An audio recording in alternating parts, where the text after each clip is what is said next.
Hello friends, बाल मंदिर के इस YouTube चैनल पर मैं नितिन शर्मा एक बार फिर आपका हार्दिक स्वागत करता हूं। लास्ट क्लास के अंदर हमने लेंथेनॉइड श्रेणी के गुणधर्म, उसमें लेंथेनॉइड संकुचन के बारे में पढ़ा था और आज हम इस पार्ट का लास्ट पॉइंट पढ़ रहे हैं, वो है एक्टिनॉइड श्रेणी। देखो, मैंने आपको दो श्रेणियों के बारे में बताया था, एक बताया था लेंथेनॉइड और दूसरी थी एक्टिनॉइड श्रेणी। ठीक है, अब एक्टिनॉइड श्रेणी क्यों कहा जाता है, तो उसका रीजन ये है कि ये जो श्रेणी है, इस श्रेणी के अंतर्गत हम ये देखते हैं कि परमाणु क्रमांक संख्या 89 जिसका नाम है तत्व का एक्टिनम। ठीक है, तो एक्टिनम के बाद आने वाले तत्व, अब देखो एक्टिनम का परमाणु क्रमांक तो 89 है और इसका आगे शुरुआत हो रही है 90, तो हम इसमें लिखते हैं कि परमाणु क्रमांक 90 से 103 तक आने वाले 14 तत्व।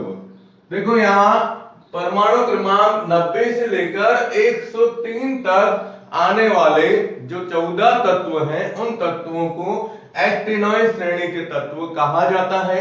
इसके अलावा इसके दो नाम और याद रखिएगा, एक तो इसको एक्टिनॉन भी कहा जाता है, कभी कभार इसको एक्टिनॉन भी कहते हैं। ठीक है, और इसके अलावा वो जैसे प्रथम अंतः संक्रमण श्रेणी थी और ये है द्वितीय अंतः संक्रमण श्रेणी, इसको द्वितीय अंतः या आंतरिक संक्रमण श्रेणी के नाम से जाना जाता है।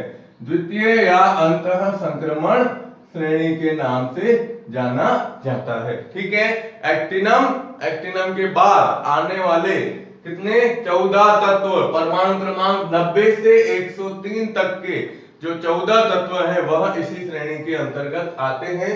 अब आपको इसका मैं इस श्रेणी का सामान्य इलेक्ट्रॉनिक विन्यास जब अपन देखते हैं, तो सामान्य इलेक्ट्रॉनिक कॉन्फ़िगरेशन या इलेक्ट्रॉनिक विन्यास, देखो वापस उस श्रेणी का था जिसे अपन ने 4f श्रेणी कहा, उसमें क्या था, जिनॉन गैस ली थी हमने, है ना, जिनॉन, और लास्ट में लिया था 6f2 5d 0 से 1 और इधर आ गया था 4f, है ना, और कितना था 1 से 14 या 0 से अपन ने कितने लिए थे, 14 तक के लिए थे। ये थे किसके अंदर, 4f श्रेणी के अंदर।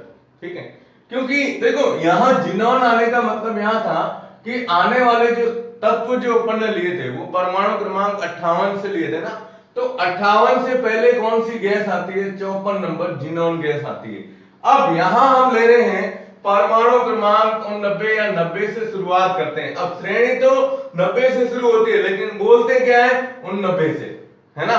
अब आपको इसमें बताना है कि यहां पर जैसे ये 89 है तो 89 से पहले जो अक्रिय गैस आती है उसका नाम क्या है, रेडॉन, है ना। देखो 54 जिनॉन, 54 में 32 जोड़ो 86 होते हैं, तो इसका परमाणु क्रमांक कितना है, 86 के हिसाब से दिया गया है। ठीक है, अब ये 6s था तो यहां पर आ जाएगा 7s2। ठीक है, एक स्टेप नीचे आया 7वें आवर्त के अंतर्गत, है ना।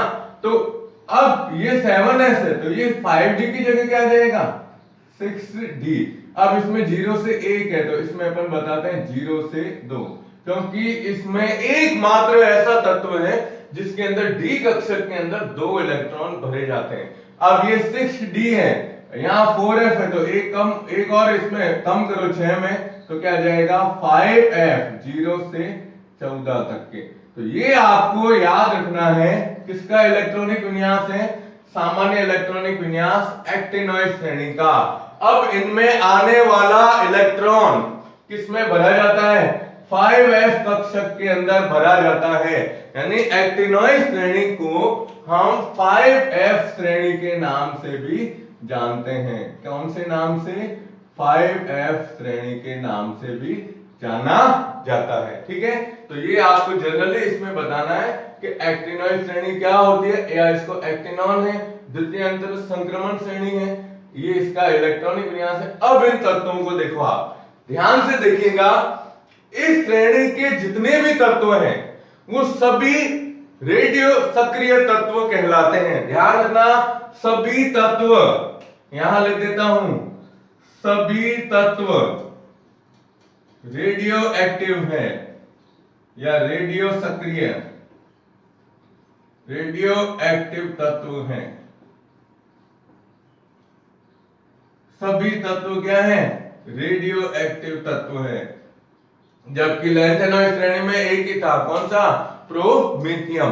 ठीक है, अब आप इसका इलेक्ट्रॉनिक विन्यास देखो तो इसमें आपको कौन कौन से इलेक्ट्रॉनिक विन्यास याद रखने हैं। तो एक तो आपको याद रखना है थोरियम का, सबसे पहला थोरियम को TH के द्वारा दर्शाते हैं। ध्यान रखना, उसके अंदर मैंने जब ये लिखा था तो इसमें हाथ से मिस्टेक हो गई थी।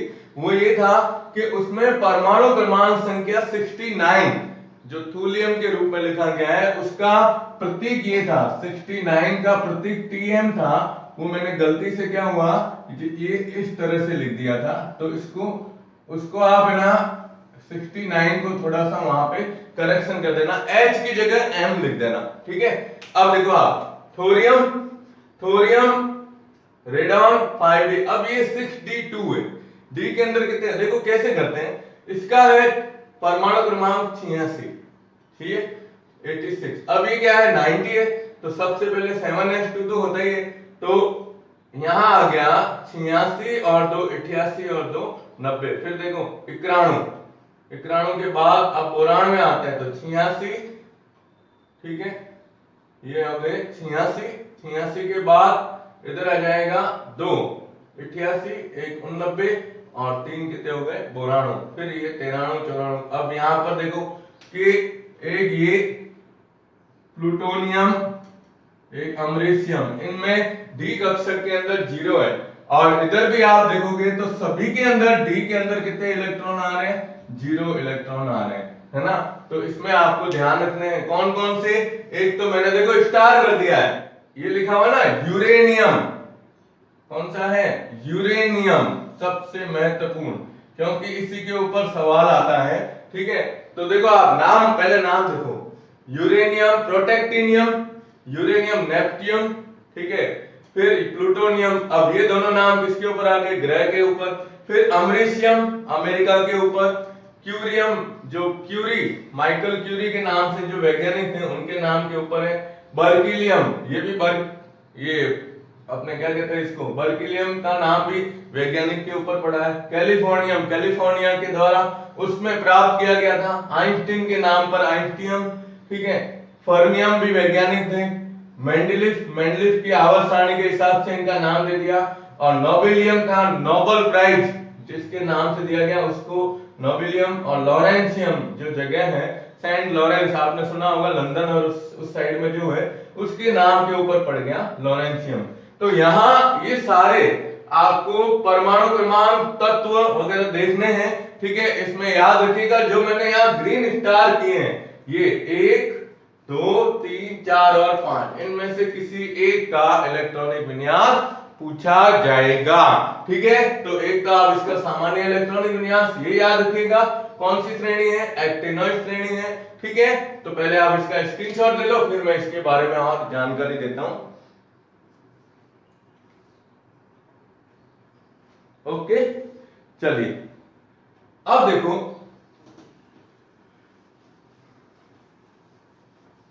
अब इसमें ना 2 सवाल ऐसे बनते हैं जो आपको याद होगा, मैंने 11th में भी कराए थे।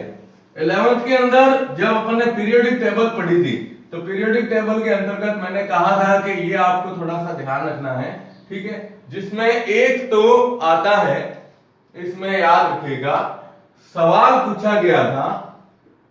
ठीक है, सवाल ये पूछा गया कि एक्टिनोइड श्रेणी के तत्वों को लैंथेनॉइड के नीचे, लैंथेनॉइड श्रेणी के नीचे स्थान दिया गया है, कि नीचे स्थान दिया गया है, कारण बताइए, कारण लिखो। एक तो सवाल ये आता है, या मैंने आपको लिखाया था कि लैंथेनॉइड और एक्टिनॉइड श्रेणी के तत्वों को आवर्त सारणी के बाहर स्थान क्यों दिया गया है। अथवा में ये भी सवाल याद रखिएगा कि लैंथेनॉइड और एक्टिनॉइड श्रेणी के तत्वों को आवर्त सारणी में या आवर्त सारणी में अलग से नीचे स्थान दिया गया है, अलग से नीचे स्थान दिया गया है, दिया गया है, कारण बताइए। तो इसके और इसके मतलब सवाल दोनों का एक ही है, आंसर देखते हैं। देखो सवाल को थोड़ा घुमा दिया, वैसे देखा जाए तो ये सवाल आपको 12वीं के हिसाब से याद रखना है। तो इसमें हमने दिया था कि पहला इसका जो आंसर आता है, तो इसके आंसर में पहला पॉइंट तो आपको ये ध्यान रखना है कि दोनों श्रेणी लैंथेनॉइड और एक्टिनॉइड दोनों श्रेणियों के तत्व जो होते हैं उनके गुणधर्म समान होते हैं। उनके गुणधर्म क्या होते हैं? समान होते हैं। एक तो गुण समान है तो समान गुणों वाले को अलग से स्थान दे दिया, ठीक है। दूसरी चीज इसमें बताइए कि इन श्रेणी के तत्वों का आकार, तत्वों का आकार क्या है? बड़ा है, बृहद तत्व कहलाते हैं, इसलिए इनको आवर्त सारणी के अंदर स्थान नहीं दिया गया। और तीसरा इसका कारण था, तीसरा हम इसका कारण लेते हैं आवर्त सारणी में स्थान की कमी। आवर्त सारणी में स्थान की कमी, अब स्थान की कमी थी, जगह नहीं थी, तो जगह ना होने के कारण देखो ये 3 कारण आ गए। ये किसके हैं? इस सवाल के उत्तर है कि भाई लैंथेनॉइड एक्टिनॉइड तत्व जो होते हैं उनके गुणधर्म क्या होते हैं? समान होते हैं। दूसरा आकार बड़ा था, इसलिए आवर्त सारणी में स्थान मतलब बड़े आकार के तत्व है, और वो आकार जो सामान्य अपन ने ये पूरी आवर्त सारणी पढ़ी है उसमें आकार इतना बड़ा नहीं था तत्वों का। फिर दिया है कि आवर्त सारणी में स्थान की कमी, तो ये 3 पॉइंट इससे संबंधित है। और इसके अंदर ये 3 तो आएंगे, और चौथा एक और इसमें ज्वाइंट हो जाएगा इसी के हिसाब से। चौथा ये है कि ये तत्व यदि इन तत्वों को अपन कहते हैं आवर्त सारणी में स्थान दिया जाए, आवर्त सारणी में स्थान दिया जाए, तो यह क्या करेंगे? अपने आसपास के तत्वों के गुणों में परिवर्तन कर देते हैं, गुणों में परिवर्तन करते हैं। ये थोड़ा सा अलग पॉइंट है कि भाई अगर आप चलो इसको स्थान भी दे दिया आवर्त सारणी के अंदर, तो आवर्त सारणी में जैसे स्थान दिया, ये क्या करते हैं? जहां स्थित है अपने चारों तरफ के जो तत्व हैं उनको या उनके गुणों को परिवर्तित करके खुद के गुण उसमें ट्रांसफर कर देते हैं, क्योंकि इनको भी अपन क्या कहते हैं? संक्रमण तत्व कहते हैं। संक्रमण, अंतर संक्रमण तत्व के नाम से जाना जाता है। तो आपको ये सवाल इसके अंदर ध्यान रखना है। और एक सवाल और है परा यूरेनियम तत्व, याद आया? जो अपने 11th में भी आया हुआ है, परा या पैरा यूरेनियम तत्व किसे कहते हैं? तत्व किसे कहते हैं? और इसी के साथ में एक और सवाल आता है कि यूरेनियम 92 का इलेक्ट्रॉनिक विन्यास, इलेक्ट्रॉनिक विन्यास लिखो, ये भी साथ में दिया गया है। तो परा यूरेनियम तत्व का आंसर याद है ना आपको? ये मैं खुद दे रहा हूं, क्या था? तो हम ये कहते हैं कि आवर्त सारणी में परमाणु क्रमांक संख्या 92 जो कि यूरेनियम है, तो यूरेनियम के बाद आने वाले जितने भी तत्व है उन तत्वों को परा यूरेनियम तत्व के नाम से जाना जाता है। तो क्या कहेंगे? परमाणु क्रमांक संख्या 92, यानी 92 यूरेनियम के बाद आने वाले तत्व जो क्या होते हैं, अस्थायी, ठीक है, और क्या होते हैं, कृत्रिम। कुछ तो कृत्रिम होते हैं और कुछ क्या होते हैं, प्राकृतिक। प्राकृतिक तो बहुत ही कम अल्प मात्रा में, अल्प मात्रा में पाए जाते हैं। इनको हम क्या कहते हैं, परा यूरेनियम तत्व के नाम से जाना जाता है। तो इस पार्ट के अंदर ये दो सवाल और इंपॉर्टेंट आ गए कि एक तो है कि भाई एक्टिनोइड श्रेणी के तत्वों को लैंथेनोइड श्रेणी के नीचे क्यों स्थान दिया गया, या इनको आवर्त सारणी में अलग से स्थान देने का कारण, और दूसरा सवाल आता है परा यूरेनियम तत्व किसे कहते हैं। ठीक है, तो आप इसका स्क्रीनशॉट ले लो।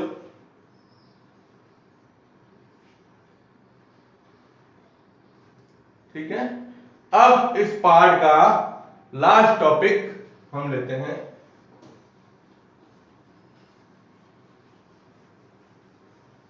वो है लैंथेनॉइड और एक्टिनॉइड श्रेणी के या श्रेणी के तत्वों में भिन्नता।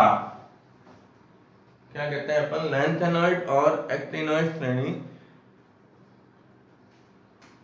लैंथेनॉइड और एक्टिनॉइड श्रेणी में अंतर। ये भी एक तरह से सवाल है कि इसमें 3 या 4 अंतर आपको परीक्षा में पूछे जाते हैं, तो ये थोड़ा सा आपको ध्यान रखना है। अब मैं इसको जनरली बताता हूं, जैसे इधर लिख देते हैं अपन लैंथेनॉइड श्रेणी और दूसरी तरफ अपन लिख देते हैं एक्टिनॉइड श्रेणी। ठीक है, अब देखो आप ये अंतर। ठीक है, अब सबसे पहला अंतर इसमें आता है ऑक्सीकरण अवस्था। क्या लेते हैं, ऑक्सीकरण अवस्था। ठीक है, ऑक्सीकरण अवस्था में आपको बताना है, ये इसमें भी ऑक्सीडेशन स्टेट, ये चलो ये भी लिख देता हूं, ऑक्सीकरण अवस्था। ठीक है, देखो ऑक्सीकरण अवस्था में तो इसके अंदर जनरली बताना है। तो हमने कहा था ना कि लैंथेनॉइड श्रेणी की मुख्य ऑक्सीकरण अवस्था क्या होती है, +3 होती है। तो मुख्य तो होती है +3, ये मुख्य है, लेकिन इसके अलावा यह +2 और +4 तक अवस्था दर्शाता है। लैंथेनॉइड श्रेणी जो होती है वहां +3 तो होती है मुख्य, लेकिन इसमें +3 के अलावा क्या होती है, +2 और +4 होती है। और एक्टिनॉइड श्रेणी है, इसके अंदर भी कौन सी होती है, +3 तो होती है, लेकिन +3 के साथ साथ ये +2 +3 +4 +5 +7 तक की ऑक्सीकरण अवस्थाएं दर्शाती है। देखो इसमें केवल ये दो है, +2 और +4, और इसमें ये सभी ऑक्सीकरण अवस्था के रूप में दर्शाई जाती है। अब आप इसमें 6 भी लिख सकते हो कि भाई, क्योंकि हम देखो कंटिन्यू ले रहे हैं, तो कंटिन्यू के हिसाब से +5 +6 और +7। इसका मतलब इसमें तो होती है परिवर्तनशील ऑक्सीकरण अवस्थाएं, और इसमें ज्यादा परिवर्तनशील अवस्था नहीं होती है। दूसरा पॉइंट ये दिया है, रेडियो एक्टिव तत्व आपको पता है इसमें, और दूसरा है, इधर भी ले देता हूं, रेडियो एक्टिव तत्व। ठीक है, अब इसमें तो आपको बताना है, एकमात्र तत्व था लैंथेनॉइड श्रेणी का जिसे हमने नाम दिया था प्रोमेथियम। इसमें तो एकमात्र कौन सा है, PM, जिसे हमने नाम दिया था प्रोमेथियम, है ना। लेकिन इसमें सभी तत्व, श्रेणी के सभी तत्व लिख देते हैं, श्रेणी के सभी तत्व क्या है, रेडियो सक्रिय तत्व कहलाते हैं। सभी तत्व रेडियो सक्रिय तत्व कहलाते हैं। ठीक है, तीसरा इसमें अपन लेते हैं कि इस श्रेणी के जो तत्व है लैंथेनॉइड के, इसमें बताते हैं कि यह तत्व मुख्य रूप से आयनिक यौगिक बनाते हैं। कौन से? आयनिक यौगिक, मुख्य रूप से आयनिक यौगिक बनाते हैं। और ये क्या करते हैं? ये अपने संकुल यौगिक का निर्माण। अब इसमें भी आपको क्या करना है, या ये बताओ या इसमें बताओ कि संकुल यौगिक बनाने की प्रवृत्ति इनमें क्या होती है? कम होती है। यानी ये संकुल यौगिक बनाने की प्रवृत्ति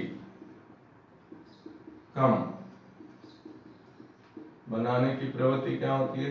कम होती है। लेकिन उन सारे क्या करते हैं? संकुल यौगिक का ही निर्माण करते हैं। तो 3 तो ये हो गए, ठीक है। चौथा पॉइंट लेते हैं। चौथा पॉइंट कहते हैं कि इस श्रेणी के तत्व ऑक्सो अम्ल नहीं बनाते। याद आया? ऑक्सो अम्ल नहीं बनाते। और इसके क्या करते हैं? ये ऑक्सो अम्ल का निर्माण करते हैं। ऑक्सो अम्ल का निर्माण करते हैं। अब ये आपको 4 तो मुख्य रूप से अंतर इसमें ध्यान रखने हैं। अब ये ऑक्सो अम्ल क्या करते हैं? निर्माण करते हैं। तो ऑक्सो अम्ल का याद रखिएगा। इसमें देखो, अब इसके अंतर्गत एक तो लेंगे अपन, जैसे एग्जांपल लेना चाहो तो यूरेनियम U+2, और एक जैसे प्लूटोनियम का था PuO के रूप में भी, ये PuO2 के रूप में, और ऊपर क्या आता है? प्लस के रूप में लिखा जाता है। ये सारे क्या है? ऑक्सो अम्ल के अंतर्गत आते हैं, ठीक है। तो देखो, पहला ऑक्सीकरण अवस्था, दूसरा रेडियो सक्रियता, तीसरा आयनिक, और वो संकुल। इस श्रेणी के तत्व ऑक्सो अम्ल नहीं बनाते हैं, उस श्रेणी के तत्व ऑक्सो अम्ल बनाते हैं। और फिर जब इसकी रंग की बात आती है तो रंग के अंदर भी आप बता सकते हो। तो 5वां एक और पॉइंट ले लेते हैं कि इसमें जो है ना, इसके अंदर लैंथेनॉइड श्रेणी के या रंग के अलावा क्षारीय प्रवृत्ति बता देता हूं। लैंथेनॉइड श्रेणी के तत्वों की क्षारीय प्रवृत्ति या क्षारीय प्रकृति जो होती है वो क्या होती है? कम होती है। और इनकी क्षारीय प्रवृत्ति का मान, इनकी क्षारीय प्रवृत्ति क्या होती है? लैंथेनॉइड श्रेणी की तुलना में अधिक होती है, ठीक है। और लास्ट एक और है, 6ठा पॉइंट। तो इसमें हम बताएंगे कि इसके जो तत्व है, इस श्रेणी के तत्व है, वो बहुत ही कम कलर प्रदर्शित करते हैं। ये जो श्रेणी के तत्व हैं, ठीक है ना। देखो, आप ऐसा करो, पहले इसके एक स्क्रीनशॉट ले लो, फिर मैं आगे वाला पॉइंट भी बता देता हूँ और इसके बारे में और बात करते हैं।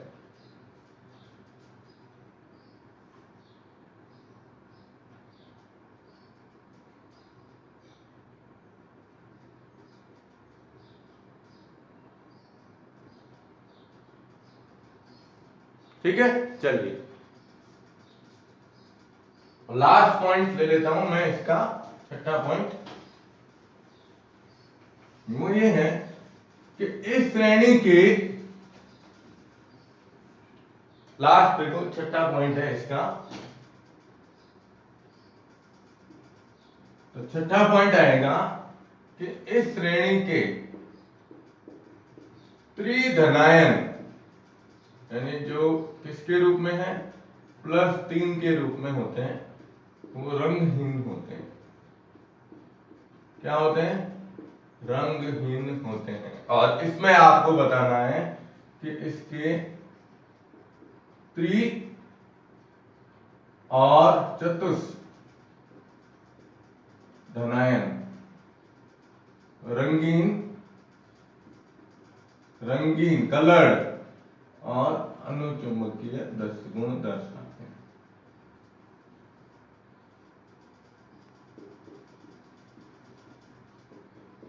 ठीक है, तो ये आपके इसमें 6 पॉइंट हो गए, यानी लैंथेनॉइड और एक्टिनॉइड श्रेणी जो होती है, लैंथेनॉइड एक्टिनॉइड श्रेणी के अंतर्गत क्या क्या इसमें अंतर आते हैं, तो ये आपको याद रखना है। तो देखो पार्ट के अंदर हमने पढ़ा 3D श्रेणी, 3D श्रेणी के गुणधर्म, 3D श्रेणी के गुणधर्म के अलावा फिर हमने इसके अंदर लिया कौन से F ब्लॉक के तत्व, जिसमें पहला आया 4F श्रेणी और दूसरा आया 5F श्रेणी के अंतर्गत। ठीक है, अब ये पार्ट आपके आज समाप्त हो गया है और इसके साथ में, इस वीडियो के साथ में मैं इसमें जो बोर्ड के अंदर जो सवाल आए हैं वह सवाल अटैच कर रहा हूं फोटो के रूप में। ठीक है ना, तो धन्यवाद।